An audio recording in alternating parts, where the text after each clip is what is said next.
TG Geeks, episode 72, May 9th, 2016. Who's interviewing who? Or whom? Hum?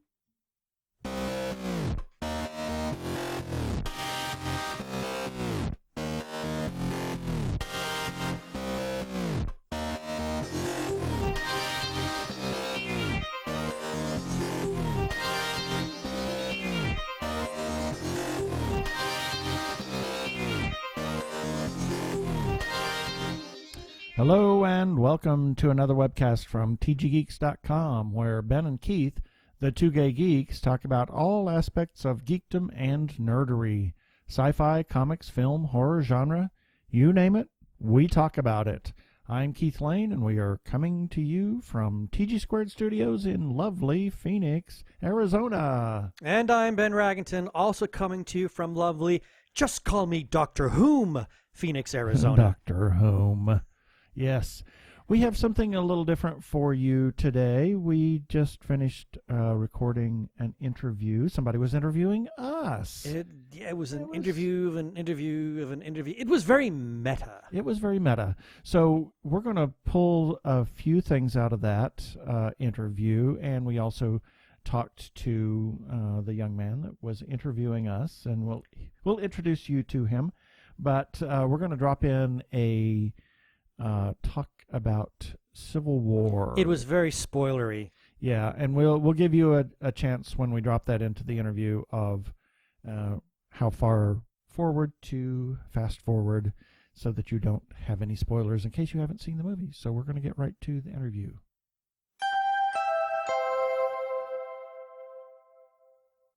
And yes, folks, this week we have something just a little bit different. Sounds like Monty Python. Yeah, now for something completely different. Yeah, we're going to splice in some of the interview that Kenneth Rotter with Dumbbells and Dragons did with us, as well as we're going to interview him a little bit. And welcome to the show, Kenny. Hey, thanks for having me, guys. Appreciate it. It's our pleasure. Yeah, so tell us who you are and what it is that you do. And why the hell are we talking? And why are we talking? Yeah. Just kidding. Well, my name is Kenny Rotter. I am the host of the Dumbbells and Dragons podcast, which two of my favorite things in the world are nerd culture and fitness culture. And so this is where those two things collide.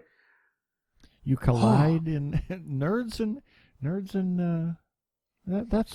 that is an odd. Well, that is a very odd. Isn't Yeah, it? I dare say you're probably the first. I mean, I do know of a lot of people that are very much into geeky stuff that they take very good care of themselves through whatever means. I mean, Chris Hardwick, for one, is a total teetotaler and works out in the gym all the time. But I think you're the first person that we've ever encountered that actually puts, you put out there both of these things in one big package. Yeah. Well, and it's really important to me because I think, there's a lot of negativity that happens in the world today, and anything I can do to throw out a little bit of positivity, I try to. And this is a way of combating the stereotypes that jocks and nerds can't be friends, can't be the same thing. If you're one, you can't be the other. And it really happened when I was in school. Me and a buddy, he's built like Captain America, you know? And I hate people like that.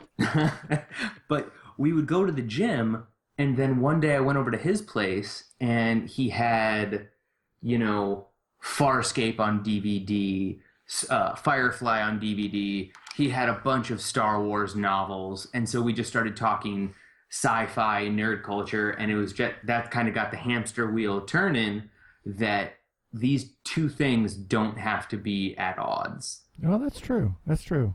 Yeah, they're true. When I was in high school, it was very much frowned upon to see anybody from either camp associating with the other. I mean, there was one guy in particular who was able to straddle both, but that's because the man was built like the Jolly Green Giant, and no one ever dared to cross him, because if they did, he would just pick them up and throw them into the ground. Mark Kramer, this is for you. Hey, love you, buddy. But, yeah, that's the rare exception because, yeah, when I was in my teens, if you were a geek, you were not into all the jock type stuff. And if you were a jock, if you're into the athletic stuff, if you were caught reading and enjoying anything kind of geeky, man, they would just crucify you. Yeah, and I remember always being made fun of for those things that I was into.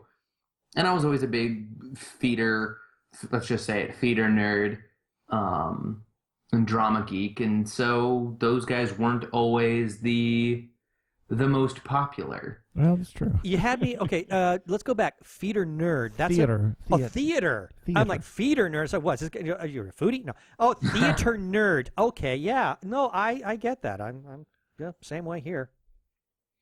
Yeah, so I was in the orchestra, so... Well, I was in the band, I was in the choir, Yep. and I was in the drama. Yeah, you did a little bit of triple everything. threat. Yeah, there's the trifecta right there. Exactly. Trifecta of nerddom. Yep.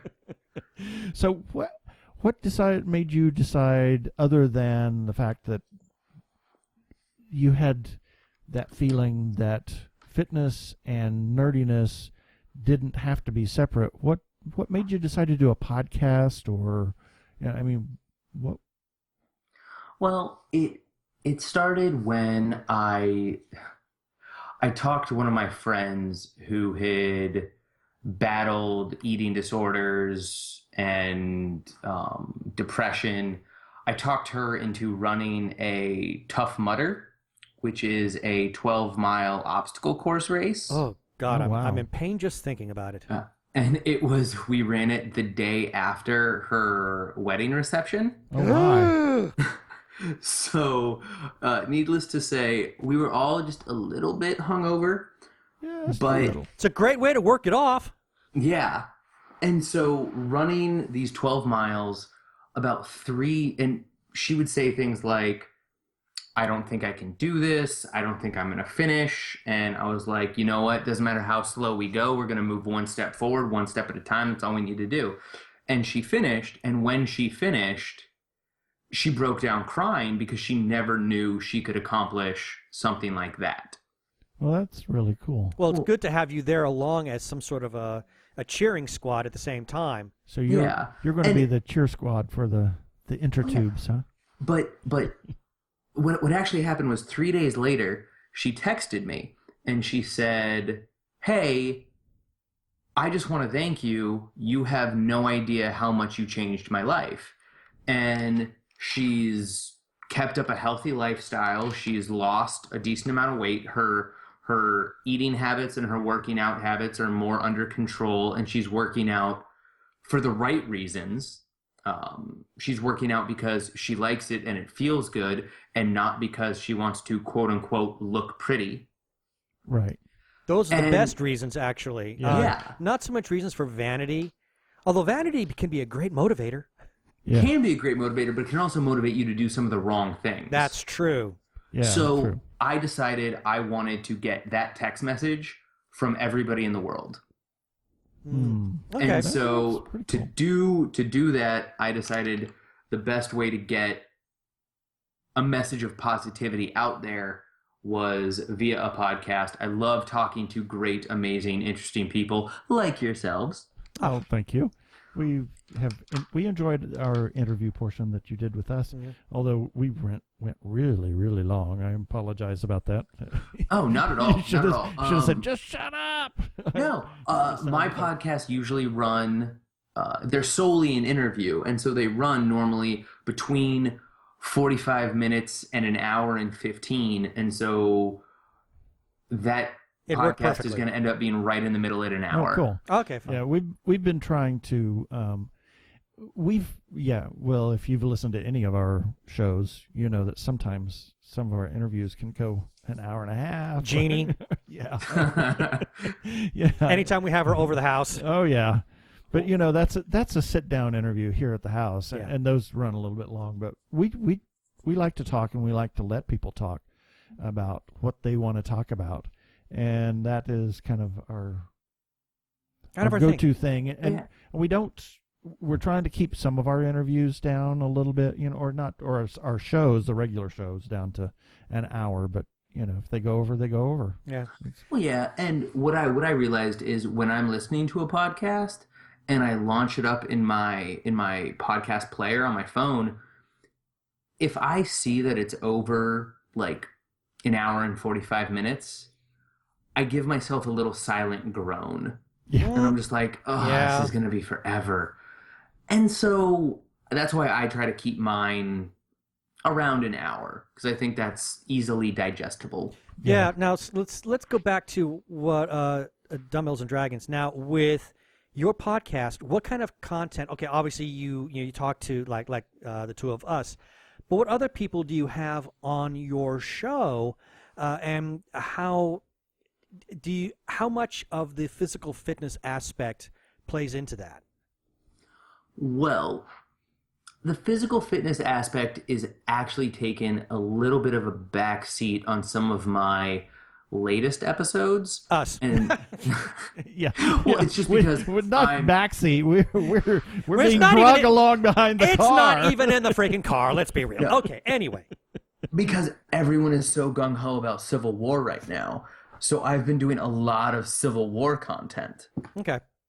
Civil War being the Marvel movie, not the war in the 1800s. Right. Oh, but for a history buff, that could be very fun too. Yes. But coming up soon, I actually have a professional bodybuilder who's also kind of a geek. Oh, that's cool. Coming on. I've had some cosplayers who are also fitness competitors. Okay. And then I've had some entrepreneurs that start their own supplement companies and run other obstacle course races like Tough Mudders, but they're also like, yeah, and we were in line for the midnight showing of Civil War or of Star Wars or of Yawn of Justice. Yeah, exactly. Oh, Crazy Joe is just gonna have a fit when he hears that. Yeah. Yeah. Don't listen to the other show where No. Joe, interviews us. just pretend you didn't hear this episode at all, Joe. Okay, yeah, just Yeah. save yourself any anguish. That's really interesting the way you've been able to find those. How do you go about finding those people that have kind of that melding of the fitness and the nerdiness, or do you just find out through talking to them? You focus on one aspect and then, oh my gosh, all of a sudden here it comes. It actually started out as, for example, one of my first guests was he is a cake pop decorator. Really? Yeah, and a confectionery artist. Wow. Cake pop decorator. They're those little Yes. cake pops. So. Is that what they're called? Yeah. Okay, I didn't know they were called cake pops. Okay. But so when I met him, he had a huge display of Star Wars cake pops. Oh, wow. Like Darth Vader's stormtroopers, Millennium Falcons, Death Stars, and just such beautiful like art in edible form. But so I knew he was a nerd. Right. And then it turns out he was also a personal trainer on the side. Wow. Now That's there is fascinating. that's a really weird dichotomy there. That's eclectic. Well, it's you sell your personal training clients your cake pops so they keep coming back to personal training. There you go. That's a way to keep someone on the hook. Yeah. But what I've really learned is, especially when you can nerd out over anything, books, music, TV, movies, science, anything like that, what I've learned in talking with people is everybody has something they're passionate about. Everybody has something they're nerdy about. And everybody has some level of fitness or some attitude towards fitness. Right. Whether they hate it or they love it. Yeah, And and everything in between. Yeah, absolutely. Yeah, and as we talked about, we're trying to move a little bit more, but we're being pretty much drugged along behind the car at this point. Well, we're in our mid-50s. Well, but it doesn't matter. We should No, be Well, and we are moving. We get up and we go on a walk during the morning, and I think, well, I know that whenever there's an opportunity, you try to do a walk in the afternoon. So Yep. So we do try to move around a little bit. yes, we do. And we're going to talk about Captain America: Civil War. Lots of and talk, A lot to talk about. which means it's spoilery. Yeah, and this was from the interview that Kenny did with us. And if you want to skip ahead 27 minutes From here, you should be good. you should be good. We- Sorry, we- we've hijacked your interview. Yeah. No, not at all. Let's get to it. Let's talk a little bit about Civil War. All right. I'm game. Because all three of us just saw it. Yep. And I've been itching to talk about it. So Let's talk.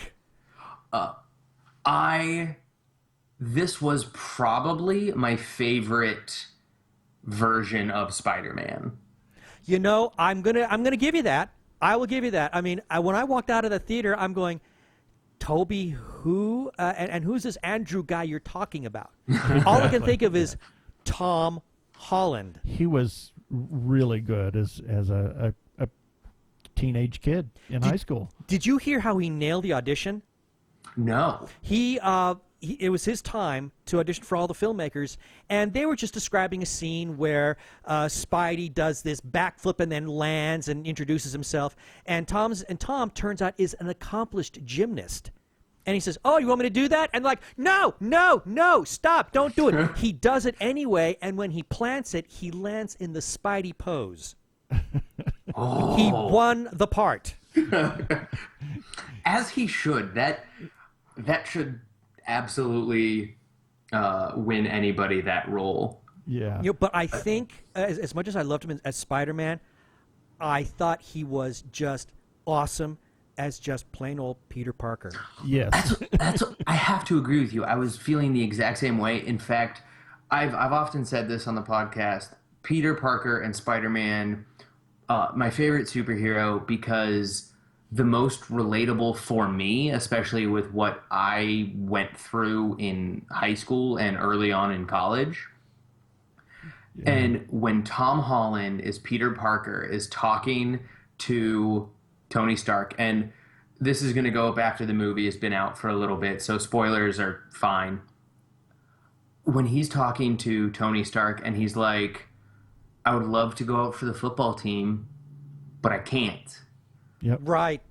And I immediately sunk in my seat, and it took me right back to where I was in high school and just how I would have loved to go out for the football team or be the popular guy, be the Flash Thompson. Mm-hmm. Yeah. Well, mine was a little bit different. I never wanted to be on the football team. I was always a nerd, and I go back to the days when Lionheart Television was circulating Doctor Who on PBS. The third Doctor, Tom Baker, back in the 70s. Yeah, fourth Doctor. Sorry. Uh-oh. What did God. I say? Third? Anybody who's listening to Doctor Who right now Whoops. just had a cardiac event. I don't know what I was thinking. Anyway, the fourth Doctor, Tom Baker. So, and all of my friends were of that ilk, shall we say? Yeah, I'm sort of the same way. I was never really popular with the jock crowd. I mean, I was always the 80-pound weakling growing up. For me, it was more about being involved in music and in theater. That's where all the geeky kids hung out. That's really where my passion was. But I still agree with you that Peter in the comic book, I mean, despite whatever that he wants to do, he's still the geeky outcast. And yes. He really portrayed that. I got this sense of I'm looking at a high school kid who is an outsider. And whether I wanted to be in sports or not, or you, Keith, I mean, whatever our passions were at that time, we were the geeky outsiders.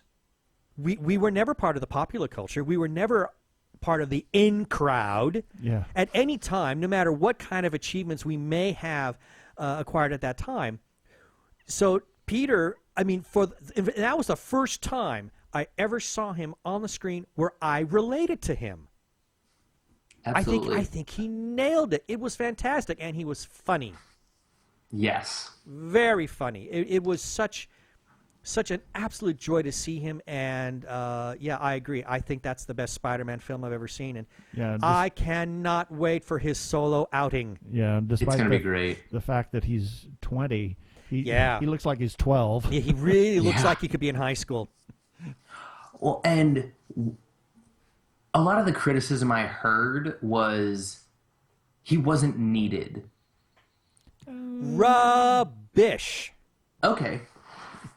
Explain your thought process, because I kind of get it that Spider-Man wasn't necessarily, like, he wasn't integral to driving the plot of the movie. I thought he helped in some sections, but I don't think he was.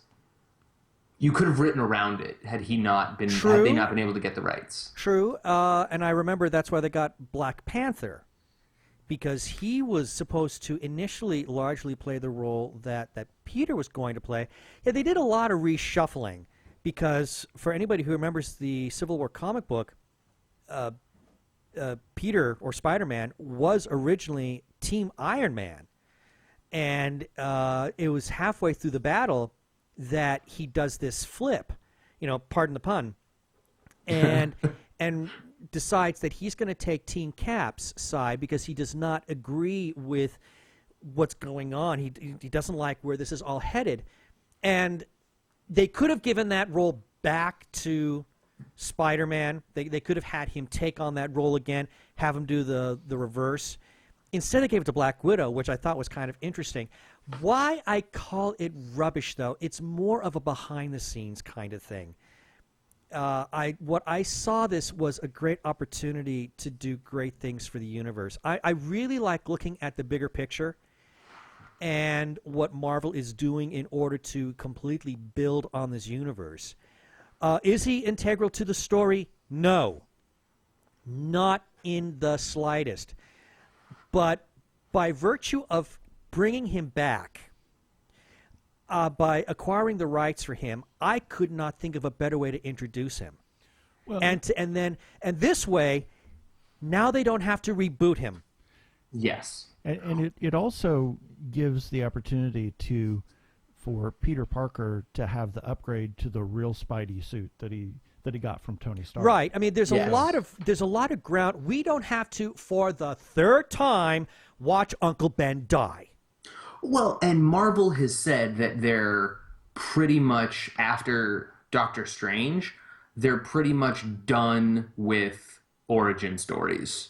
Yeah, I don't think we really need to go down that road. I mean, we might get a little bit with T'Challa when we get to Black Panther. And I just saw something, a little blurb the other day, that they're seriously considering doing Black Widow. Black Widow now. So. Yes, I'm about time. And exactly. We've said that for a long time. I've been screaming that they need to give us Budapest. Yes. We need Budapest, and use that as a flashback. She needs her own movie. Okay, that's all that I have to say about that. Well, and Marvel has been doing such a great job of breaking up their superheroes into genre films. You have Thor, which uses mysticism and aliens and just mysticism and Norse mythology. Then you have Guardians of the Galaxy, which is humor and aliens. It's like Marvel's Star Wars. Yeah.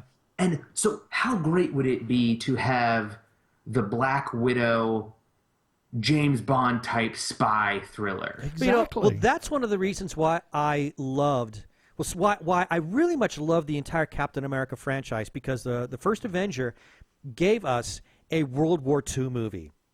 I mean, yes. Okay, forget the fact that, he's superpowered because of what Howard Stark has done for him, and the scientist who's, I can't believe his name just went right out of my head. But for everything that Steve Rogers went through to become the first Avenger, they still gave us a really good World War II film. Now go to Winter Soldier. They gave us what I thought was one of the greatest political thrillers I've seen in a long time. I mean, I didn't think I could love another Captain America movie more than I did when they put out Winter Soldier. Now we've got Civil War, and I kept thinking they can't go 3 for 3. Hey, surprise! Not only did they knock this one out of the park, they went even further. I thought they gave us something that was more of a psychological thriller now. No, absolutely. It's amazing what they've been able to do. And you're right. I think that they could craft different kinds of genres all acting under the same superhero genre is really just a stroke of genius on the part of Marvel, Kevin Feige, Jeff Loeb. I mean, all the people that are overseeing this entire cinematic universe. Yeah, and I just... I have nothing to add. How'd you say it all? Well, Sorry. It's I'm going to step on toes here, but hopefully Joe won't listen to this show. Uh-oh. Crazy Joe. Our friend Crazy Joe, who of Megapodzilla. Yeah, we almost came to blows a couple of months ago. Just anyway, he had some very different views. Now, he absolutely loves Batman versus Superman, or as we like to call it, BVS. So yeah. Yes. BVSYOJ. Yes. Dawn of Justice. He commented on Captain America that he thought it was just okay. He thought Batman versus Superman was a better film. Well, he liked Civil War. He enjoyed it a lot, yes, but he still says BVS is better. Yeah, and I just, to be honest, I don't think so. I thought it was it was. Well, you liked it less than I did, and I didn't like it. Well, from what I understand, and to be honest, I'm a huge nerd. I love what's going on in cinema right now. I have not seen Batman vs. Superman. Oh, you haven't? Oh, okay. Oh boy. And don't worry, I've read all the spoilers. I pretty much know everything that happens. Oh, well, then just go ahead and buy the Blu-ray. Get the 3-hour version that Zack Snyder exactly. made. But from what I understand, is people were just like, there's no backstory. You needed to be a comic book nerd to figure out who everybody was. Whereas this movie, Civil War, I felt, watching it, not having seen any other Marvel movie would be a little bit difficult to follow all the characters. But even Black Panther, they gave a mini origin story. Right. Just something enough for you to go on. Yeah. And that's really all you needed for. But they've also brought everybody along, and I think that they understand that. While they do a little bit of a recap, and there's just enough to give you the backstory.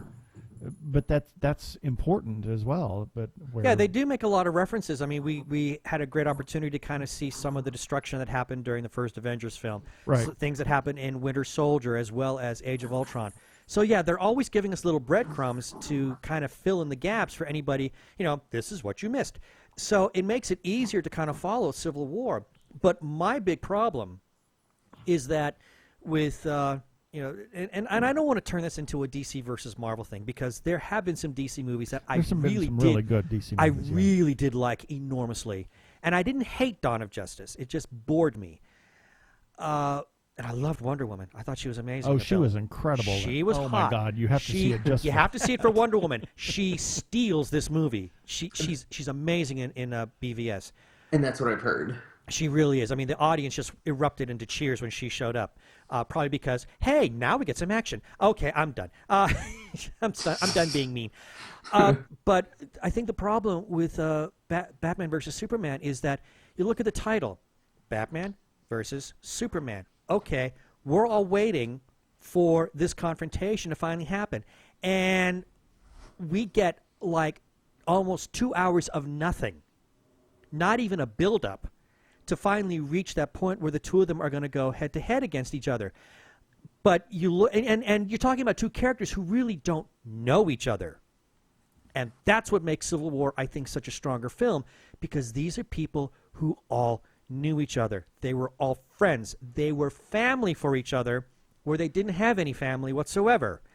And Zemo was able to come right in there and erode all of those relations. So even before they come to blows, we, the audience, are watching these relationships completely decay. Yep. And it builds on the anticipation and the tension to the point where when they finally have that scene at the airport where they're running towards each other, all you can do is just sit back in the audience and say, oh boy, the balloon has just gone up. Yeah, and they even incorporate that when Hawkeye and Black Widow are fighting. Yeah, exactly. And she's Yeah, like, are we still friends? I know. And that has so much personal weight when you see I mean, it's cute when you see it in the trailer. Oh, that's funny. But when you watch the movie and see those relationships completely break down, and then they come to fighting. Yeah, and you know their history. Yeah, too. I mean, I have no love for hero versus hero fights. I don't care for them. But this was such an interesting psychological study that I couldn't help but be along for the ride. I tend to agree on that one. And was there anything you weren't thrilled with the movie, with Civil War? Man, that's kind of hard to say because we've only watched it the one time, so I'm still kind of riding that euphoric ride at this point.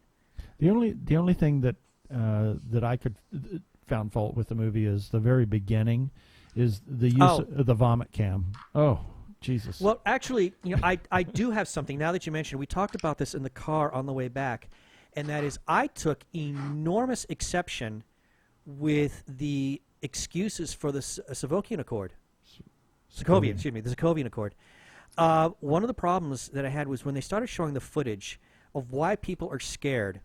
I mean, first they showed what happens in Manhattan with the alien attack. Then they showed what happened in Washington, D.C. Then they showed what happened in Johannesburg. And, okay, Johannesburg, I'm going to put that, I'll lay that one at the feet of Scarlet Witch because she did that. You mean in Lagos? Yes. No, well, she did that in Lagos too, but she unleashed the Hulk. Right.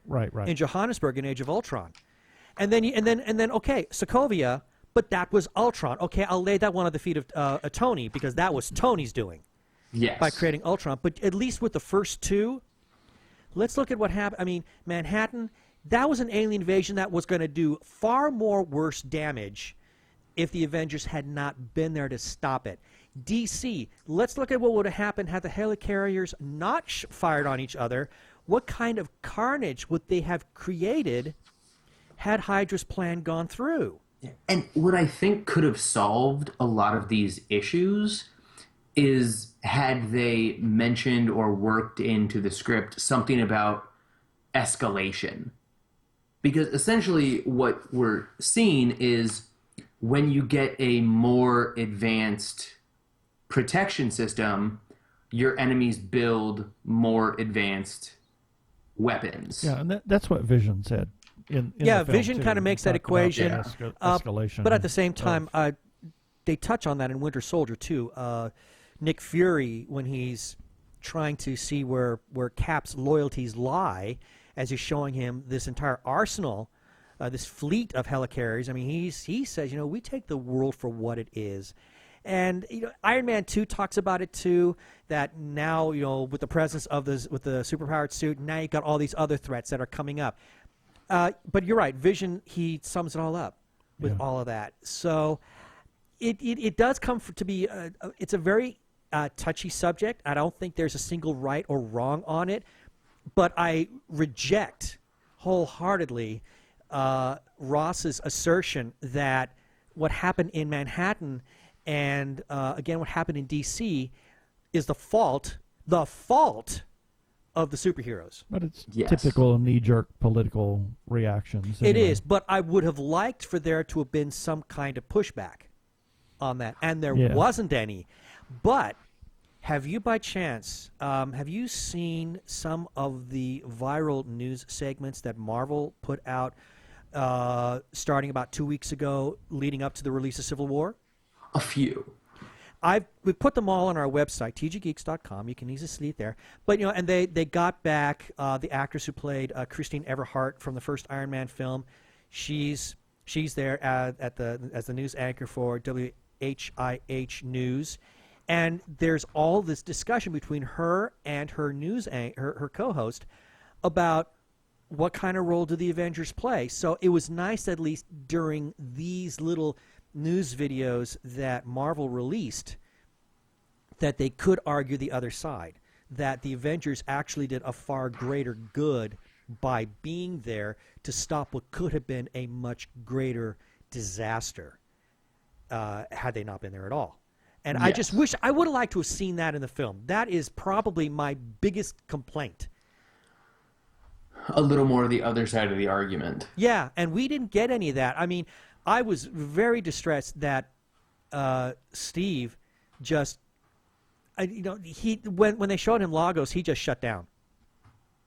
He completely shut down and didn't even try to. I mean, obviously, I don't see why he would want to justify that. I mean, that was a horrible miscalculation.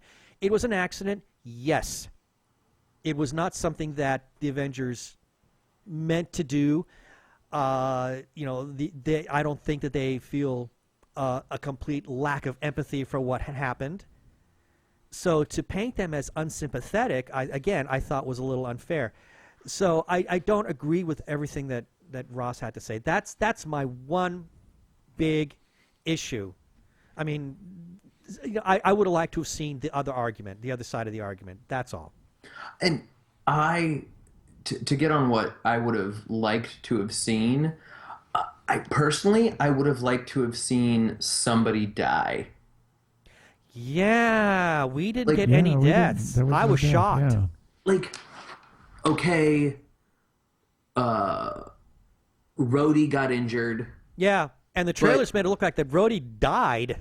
Yeah, and I would have preferred to have him die, because then that gives extra motivation for Iron Man to not be willing to give Captain America and Bucky a chance to just be angry and vengeful. And also, in conjunction with the comic books, I would have liked to see Steve Rogers die. Yeah, I mean, part of me is actually glad he didn't, because Captain America, of the cinematic films so far, Captain America is my favorite of the bunch, although I have a funny feeling he's about to be replaced come November, because I'm a huge Doctor Strange fan. But nonetheless, I love what Chris Evans has done with the character, how he's managed to completely bring him to life, and which is a tough thing to do, because Captain America is a Boy Scout. Well, and I totally agree. However, when they were originally planning Civil War, he was originally he was going to die, and Bucky was going to become the new Captain America. And so Sebastian Stan had signed on for 9 movies, and still is. Lord. He's got 6 more films in his contract, which I now think I think he's going to play a pivotal role in the Black Panther movie. I do too. Yeah, I think he's going to show up at a very key moment, which might exonerate him.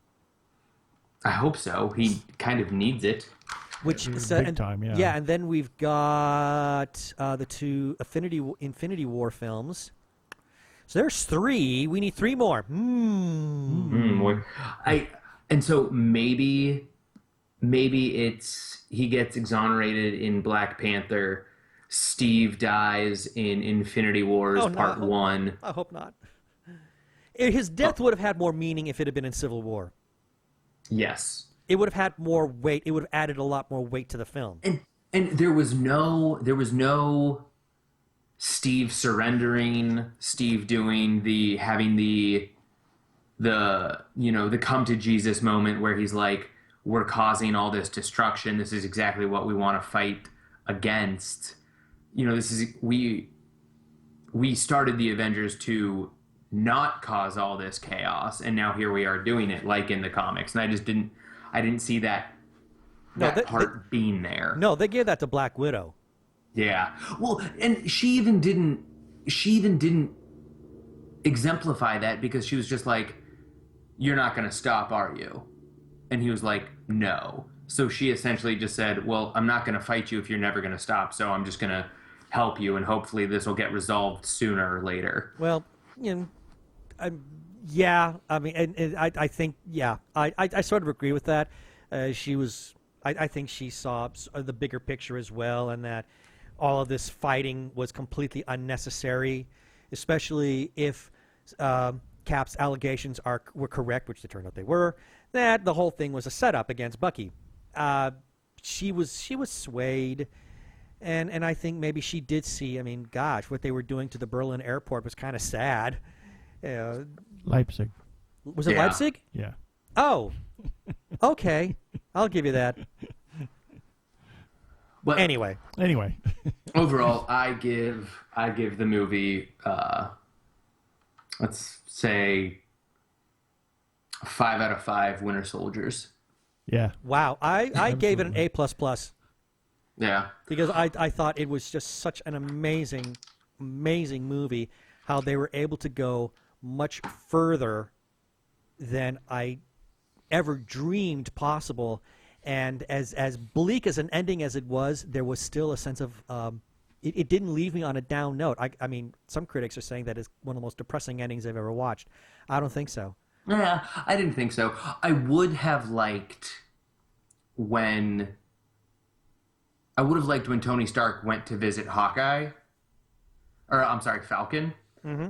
Had someone said something about not having any lawyers, not having due process, because I think that's a very big part of the conversation, and that's a very big part about why Captain America in the comics wasn't opposed the Registration Act. Right. Well, you kind of get the feeling that, I mean, it's not said, but it's sort of implied. That's why he decided not to go along with Tony in the movie, because he saw what they were doing to Wanda. She was basically under house arrest. I do have to, gosh, I love the movie so much. I could just talk to you guys all day about it. And thanks to Kenny for talking with us about Civil War. Great fun. So tell us about, we talked about on when you interviewed us, but tell us about your mother-in-law. Oh, oy vey. Who is your mother-in-law? My mother-in-law is Jeannie Koch, author of the Alien Kitty Cat series that we talked about a little bit earlier. Yes. And first, happy Mother's Day, Jeannie, if you're out there listening. Yeah. Our episode comes out on Monday. It'll come out on Monday, but it's like it'll be good. one day removed. Yeah. We'll tag her. Yeah, we'll make sure that she knows about this. She is absolutely wonderful. She is always encouraging my Veronica's and my nerdy passions. She brings us along to Comic-Con every year when she can. She's always introducing us to like-minded individuals such as yourselves. And that's really cool. Yeah. We like Jeannie a lot. Oh, we Jeannie adore and Steve, her. So. Yeah, her and Steve both. In fact, funny little story. First time we had them over, because we really wanted to have Jeannie in the studio so we could just have a nice big sit down, as opposed to doing it over Skype or over phone. And so to bribe her, Keith says, "I'll make dinner." And Steve was like, "Oh, do I really have to go to this?" Because he's always been a bit of the outsider when it comes to this stuff. And between the dinner and the conversation, and there was plenty of wine that was being imbibed that night, Steve himself had a really enjoyable time, to the point where, and Keith made his world famous chicken marsala. Yeah. And so much to the point where that for a couple of months later, Steve was going up to Jeannie saying, "So when are we going over when there are we again?" going over to the boys' house again?" Well, the first time I met Jeannie was at San Diego Comic-Con. Wow. And we were out at dinner. It was just the three of us. It could have been one other person, but she asked me what I was drinking, and I'm a beer guy. So we ordered this one beer, and it was a 22-ounce bottle of beer. So it's a very big bottle of beer. And it was also 13% alcohol. Wow. Oh, okay. So I drink that, and I'm okay. And Jeannie's like, oh, do you want another? And I was like, no, I'm good. Thank you, though. No, have another, please. She orders it anyway. Yeah. And She's so such an enabler. by the end of that second bottle, I'm in love with everybody. Of course. Oh, I bet this made for a very fun conversation. Very little of which I remember. Oh dear. Yeah, we've had thank God, when we've had them over, Steve doesn't drink a whole lot. I mean, he'll have because he's driving yeah, too. have a cocktail, Yeah. but she'll drink and we'll drink, and then oh my gosh, insanity ensues. Yeah, I mean, she's like, "Oh, pour me another glass of wine" during the course of the show. Yeah. We even got a little clip of her saying, "More wine, more wine." Yeah. Anyway, so back to your podcast. I just had to throw that out that No, absolutely. she was your mother-in-law, and just recently your mother-in-law, right? Yes. Yes. As of the date this goes up will be the 1 month anniversary. Wow. Yay, happy month anniversary. No kidding. That's awesome. Thank you. So, what is it about your show that people should listen to it or come to your website? Tell us why they should do that. I think because whatever it is you're looking for, you can find it on our website or on the podcast. If you are into playing Dungeons and Dragons, we have a dungeon master who writes a monthly column for us. We have my good friend Joe Hogan from the Geektitude podcast is writing a every other week column about his efforts in fitness, it's called Game Plan, and it's really a great article he does. And then we also currently we're running a special every Tuesday. We've got Game of Thrones recaps. So if people are into the Game of Thrones, you can find that on our website. I also post certain workouts that I'm doing, or if you're going through a certain thing, like for a while I was traveling a lot for work. And so I have workouts you can do easily in any hotel gym. Cool. And then I should look at that. Yeah, I mean, yeah, because I travel a bit, and it's going to gear up here soon. So yeah, so there might be something there for you. Who knows? Yeah, and if anyone travels, and I was not staying in beautiful 5-star resort like hotels, I was staying in Radissons, which usually have like a treadmill and a few weights. Right. So I put together routines that I could easily get in a full decent workout to keep up with my style of living. And then the podcast we talk a lot about geeky stuff, and then we talk a lot about fitness stuff. So if people are really looking for some motivation, if they want, and I'm talking motivation for anything, if they want to get back to the gym, or if they want to break some personal records, or if they want to get more into comics or more into video games or more into podcasting. I've had a lot of podcasters on lately. Like I said, I don't care what you love. I just want you to love more of it. Love with a passion. exactly. Absolutely. So tell us where you can be found on the Yeah, Institute. yeah. I mean, obviously you have your website, but do you have other social media presence as well for anybody that wants to find you, or anything about you? Yes. You can find Dumbbells and Dragons. We are at Dumbbells Dragon on pretty much every social media: Twitter, Instagram, Snapchat, Periscope, Tumblr, Pinterest, and then Facebook is facebook.com/Dumbbells and Dragons. Cool. Cool. Well, thank you, Kenny Rotter from Dumbbells and Dragons, for being with us this time. Absolutely. It was a fun conversation. It was. Thank you very much both for having me. I had an absolute blast. Oh, we did too. Feel free to come on my podcast anytime. Well, Cool. we might do that next time a big event happens. Yes. Sounds great. Thank Okay, you. coolness. Hi, this is Rusty Manuel, director of PJ, The Legends of Messiah and Occupants, and you're listening to the Two Gay Geeks podcast.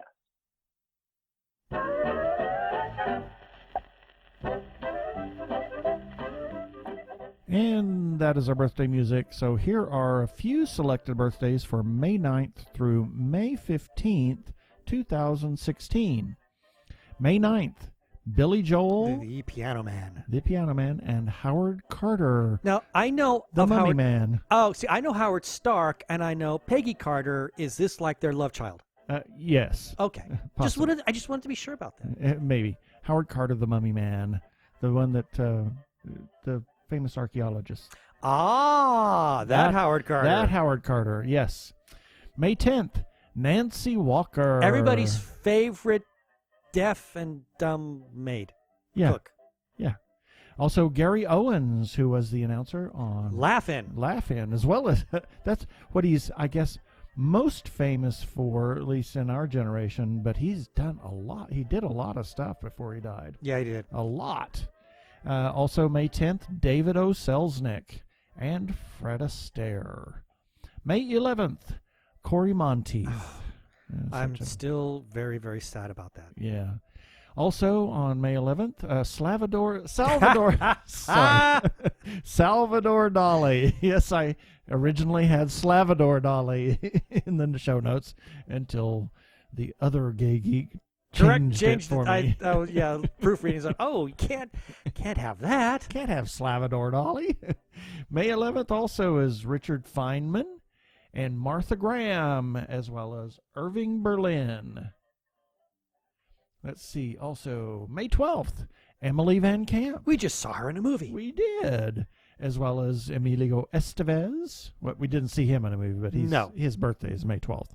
Also, May 12th, Katharine Hepburn, Yogi Berra, Bruce Boxleitner, and... Bruce Leitner. Bruce Leitner, yes. Was he related to the guy in Logan's Run? I got nothing. Bruce Leitner? Was that that his last name? Box. Yes. Also, May 12th, a friend of the show, Tim Callender. May 13th, Beatrice Arthur. Oh, boy. Always makes me think of the Star Wars. Oh, Christmas God, the episode. Star Wars Holiday Special. Yes. Ouch. Also, the birthday site that I was looking at showed Peter Gabriel on May 13th, but IMDb says it's February 13th. So I got confused. There were several birthdays that were kind of mixed up between the 13th and the 14th. So forgive me if I get one wrong. Also, May 13th, Gabriel Fahrenheit. Now, I was going to try to go for a very esoteric joke, but all I can do is go very lowbrow and simply say, oh, was he the inventor of the Kelvin system? Yes. Okay. How did you know? Just a wild guess. That was Lord Kelvin. Okay. Not Gabriel Fahrenheit. May 14th, Mr. George Lucas, who we kind of talk about. Talk a little bit about in our interview. Yeah. Kate Blanchett and Robert Zemeckis, who directed one of our favorite films. Well, he's done a bunch of movies. I mean, he obviously did the Back to the Future films. Well, our film. Our film.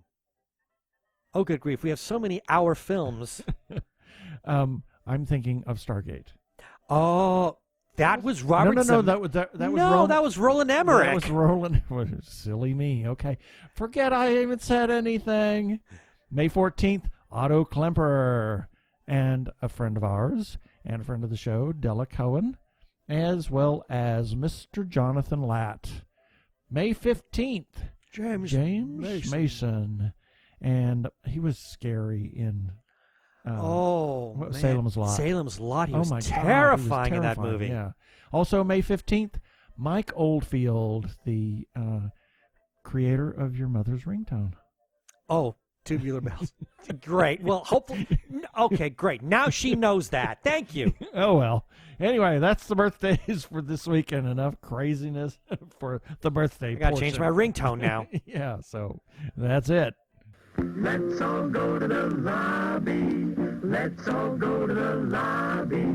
Let's all go to the lobby to get ourselves a treat. You're listening to the Two Gay Geeks podcast. This is Kenny Rotter from Dumbbellsanddragons.com. Workout nerd out, everybody.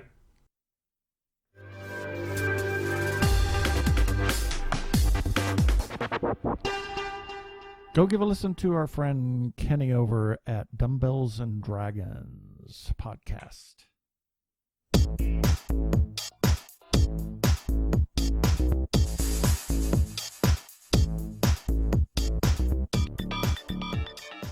Okay, I got some feedback here. Not a lot, but got some good stuff here, and I want to get to this kind of quickly. Starting off, we ran an article last week about Zack Snyder and his view of superhero movies. I would recommend everybody go to our show notes at tggeeks.com. Read it for yourself. It's an eye-opener. Oh, my God. In any case, we got some feedback, first from good friend Brian Arkle Weber, and he wrote, I'm starting to realize that I gave Snyder too much credit when I really liked the Watchmen movie. The more I learned about this guy, the more I realized that the strengths of that movie came not from the director, but from the strength of the source material and from the actors. Mm-hmm. Total agreement there. And I'm going to go out of order a little bit because we also got a response from Tom Alra Gulbranson about this. And he simply says, because the article also talks about James Wan possibly leaving Aquaman, and he simply writes, maybe James Wan leaving Aquaman isn't the right move. He seems much more level-headed than Snyder. He also recently said he would prefer the Robotech movie to incorporate the Macross Origins saga, leaving that alone. And then going obviously to the whole James Wan thing about how he might leave Aquaman, we got a message from Missy Gunnels-Catano, and she says, I know what will help. Don't take themselves so damn seriously. Yeah. And fewer Batman dream sequences. These aren't art house movies. Yes. Kurt Armbruster wrote, perhaps they should start by making a good movie. To which Crazy Joe simply replied, Batman vs. Superman. BVS. Because I'm not going to respond to that at all. It made me smile. And then last Friday, we ran yes, it was the review for Captain America Civil War. And we got a message from Craig Stepp. He says, I totally agree with your review. I loved this film and the support the story had from previous films. I also agree with the herky-jerky camera work. I was afraid it was going to be like that all the way through, but it wasn't later on. I like how Spider-Man and Ant-Man stole the show for a little bit there. That was fun to watch. Now, just one quick thing. Everybody knows what I thought of the movie. Well, I guess now they listen to the interview, so they know what you think of the film now. Yeah, I thought Pretty it was much great. But I just had a little epiphany about that.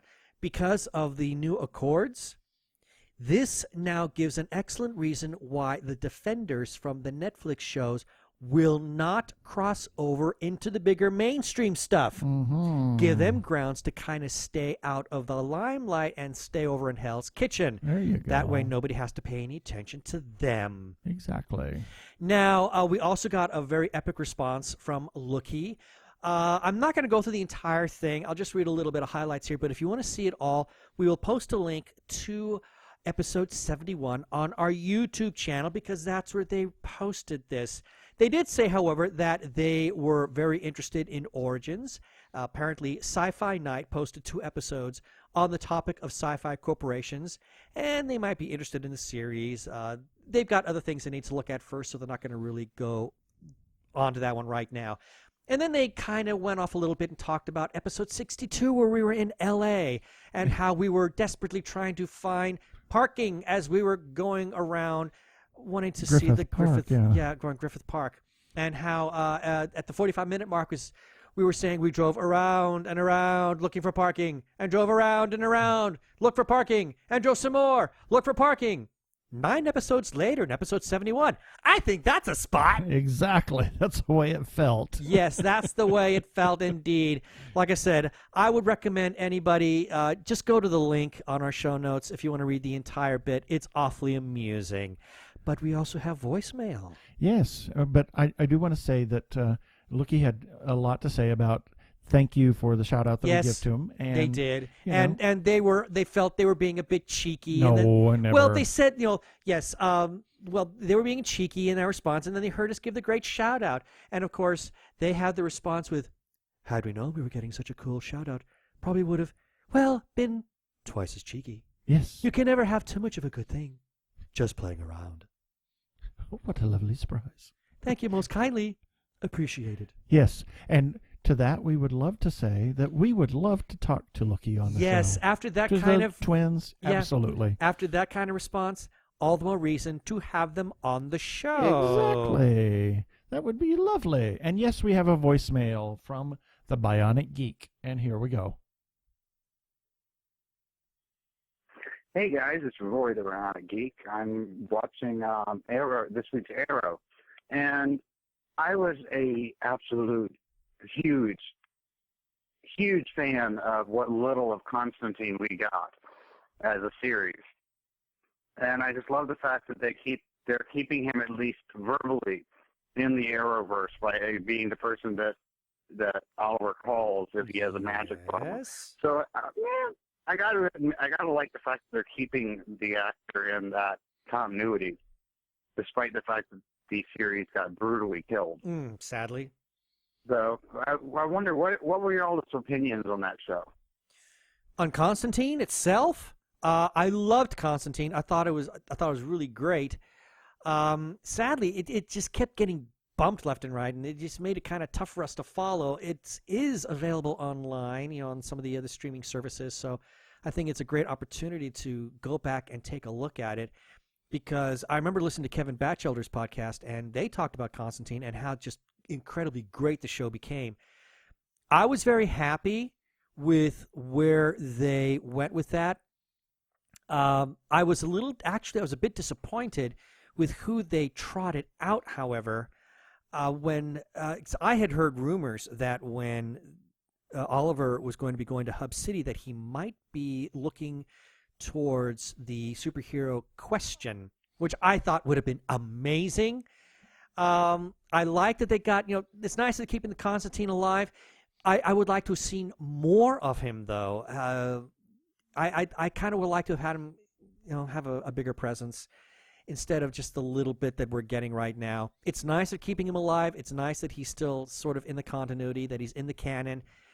But naturally, I think I simply just want more. Yeah, it'd be nice to see more Constantine. Yes.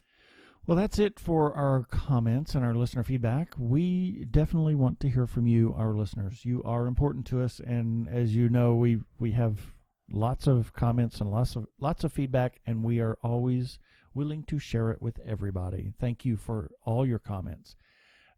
If you do comment on our show on the website or on Facebook or any place else, please be nice. Like everybody that you've heard here today, everybody's been nice. Everybody's been really nice, and we like that. We just have to say that because in the past we have gotten some ugliness heaped upon us, and we would hate to edit or delete your feedback. But please do leave us feedback at TG Squared Studios on Facebook or as TG Geeks Webcast. Comment on episodes and articles that we publish. You can even comment on our YouTube episodes or at tggeeks.com and receive a shout out in a future episode, or you can call our listener feedback line like the Bionic Geek did, and we'll play your comment on air. Call 469-TG-GEEKS. That's 469-844-3357. Hi, this is Jonathan Latt, author of the pulp novel The Geek, and you are listening to the Two Gay Geeks podcast.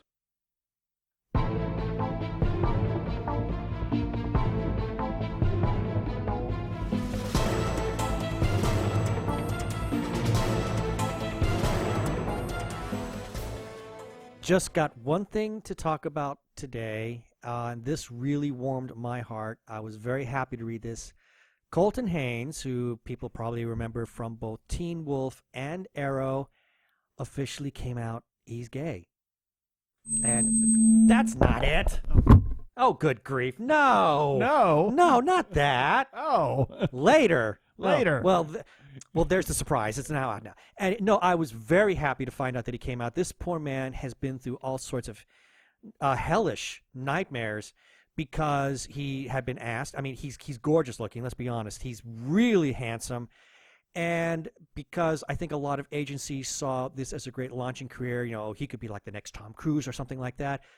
They were saying, keep your sexual identity in the closet. Don't come out, pretend you're straight, because you'll do really well in your career if you stay in the closet. And it drove him mad. It drove him absolutely mad. He was having anxiety attacks. He was having fainting spells while on the set of whatever show he was working on at the time. And it boiled down to this. He was forced to act 24/7. He was not allowed to be himself at any given time. And I remember when we talked to, Sherry Migdal, how it was kind of fun for her to, kind of go into other personalities, or other areas of her psyche that she normally doesn't live in. And Galton had to adopt this complete straight persona and live like that for several years, and it was making him physically sick. That's why he pulled out. I think the smartest decision he ever made was to pull out of Hollywood, or North Hollywood being Vancouver, pull out of the industry, get his head completely screwed on straight, and then finally find himself in a position where he could comfortably come out and then be comfortable with who he is. And I think most everybody has been really honest. They've been really supportive of him, and I'm really happy. There have been one or two naysayers telling him that he's going to be going to hell. And this is what I have to say about that. He was living in hell because of what everybody was telling him that he had to do, either for business reasons or for the salvation of his soul. That was his hell. And if that was his hell, and if you people were telling him to do that, what does that make you?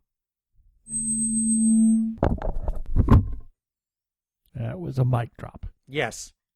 So, we have a few follow-up items, as always. We got a calendar on the website now for birthdays and film festivals and cons. So if you have something that you want to have up there, send us a note. We've also become huge supporters of independent creators, and as such, we have a new independent film for you to support.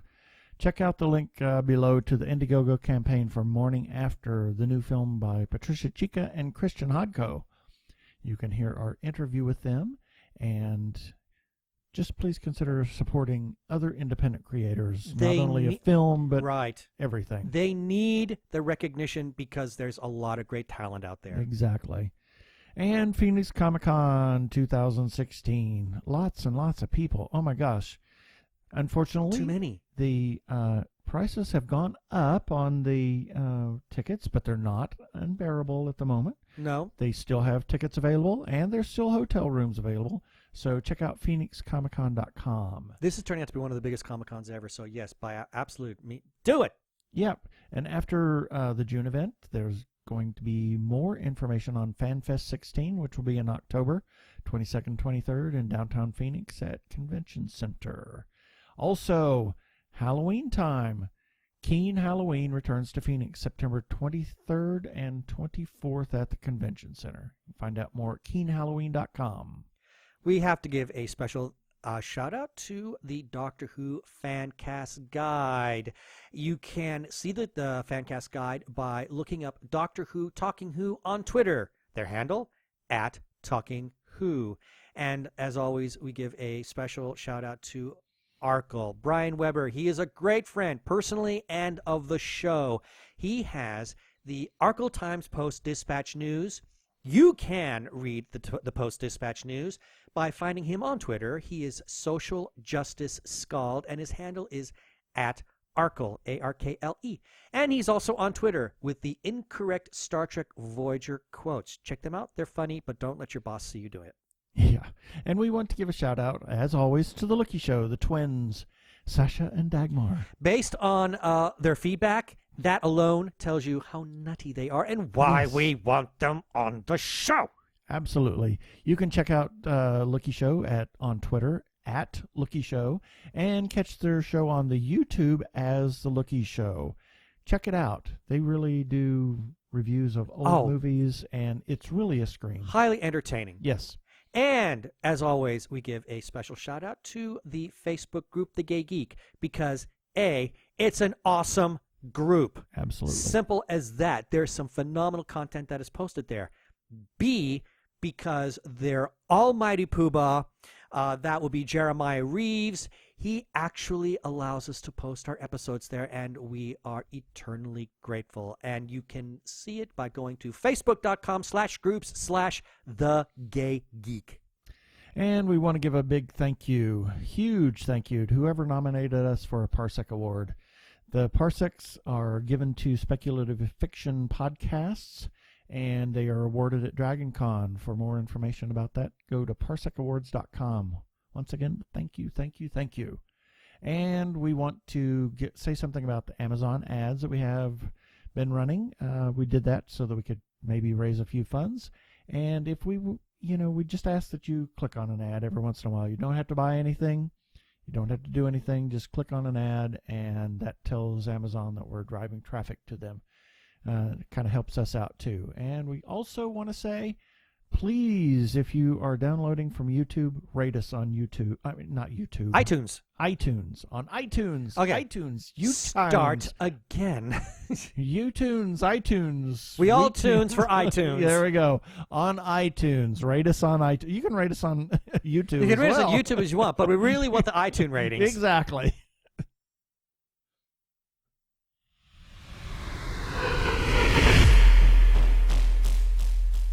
And next time, we might have another interview for you. You never know. Really? Yep.